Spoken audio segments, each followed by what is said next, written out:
Here's a question. What does McDonald's actually sell? If you said burgers, you're wrong. If you said fries, you're wrong. If you said happiness, you are extremely wrong. And also, we need to talk. McDonald's is the largest real estate company on earth. The burgers are just how they get you to build the real estate for them. This is not a theory. This is how their own executives explain it at investor meetings, out loud, proudly, in front of a slideshow.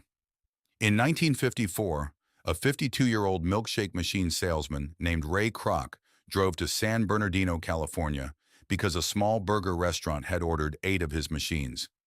8 milkshake machines for one restaurant.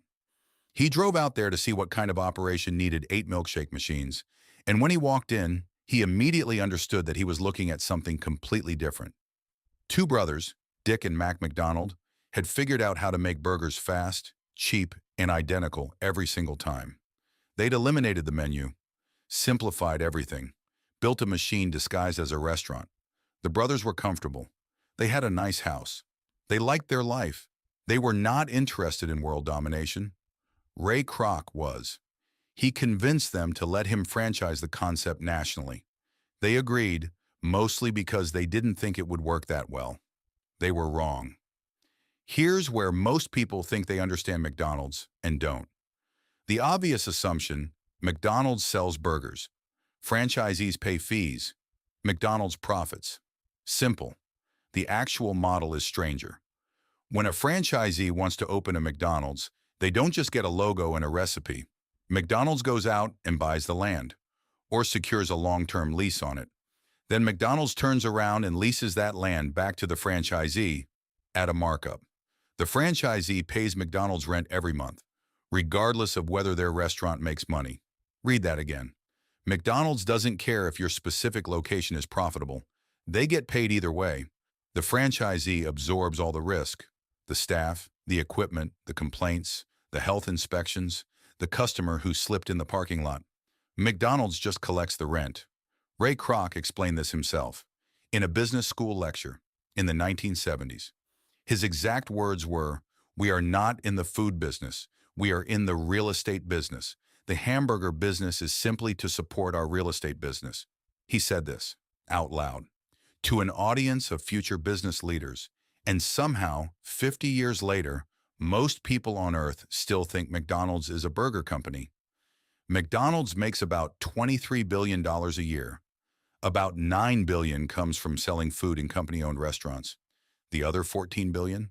Rent and franchise fees. More than half of McDonald's total revenue comes not from selling you a McFlurry, but from being your landlord. There are roughly 40,000 McDonald's locations worldwide. McDonald's owns or controls the real estate under about 55% of them. That's around 22,000 pieces of prime commercial real estate. Corner lots, high-traffic intersections, busy suburbs, spread across dozens of countries. The brand isn't the product. The brand is what makes the real estate valuable.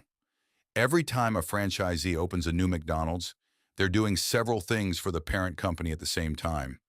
They're funding the construction themselves, running the restaurant, hiring and training the staff, handling customer complaints, dealing with every health inspection, managing every late-night situation involving the milkshake machine being conveniently broken, and paying McDonald's rent the entire time.